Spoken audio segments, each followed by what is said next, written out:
apie saus kelnes, pietų mėgus ir dantukus. O aš išlindęs į kiemą su burbulų patranka. Pasaulis spalvotas, man gerai ramu. Jie siunčia nuotraukas kūdikiai su kepuritėm. Aš siunčiu selfie su akimis pilnom mulo. Jie skaito, kaip auginti žmogų. O aš skaitau burbulų pakuotės instrukcijom. Mano draugai tapo tėvės, o aš turiu burbulų mašinų. Jie maitina kūdikius, aš lesinu balandžius. Jie perka būstą su paskola, aš perku balioną be jokio plano. Nesu normalus, bet aš linksmas kaip niekad. Burbulai, gitara ir šokis be kvapio kukui.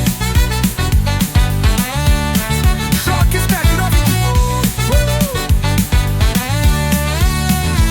Mano grafikas, kai atsikelsiu, jų maitinimas kas 3 valandas be vėlavimo. Jie turi pieno šildytuvą, aš turiu mini kolonėlę įšaldytą pizzą. Jų kūdikiai moka burbuliuoti, aš irgi moku, bet mano burbulai spalvoti. Jie turi atsakomybės ir daktarų vizitus. Aš turiu planą šokti, kol baigsis burbulų skystės.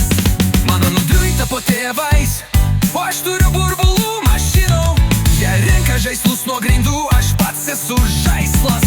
Jie diskutuoja apie stumdukus, aš svajoju apie burbulų fontanus. Gyvenu tada be planų, be dramų, ir jei esu vaikas, tai pats laimingiausias tam nam.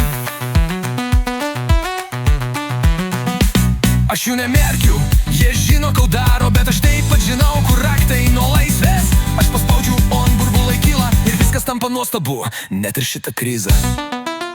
Mano draugai tapo tėvais, o aš turiu burbulų mašinų. Jie mėga 2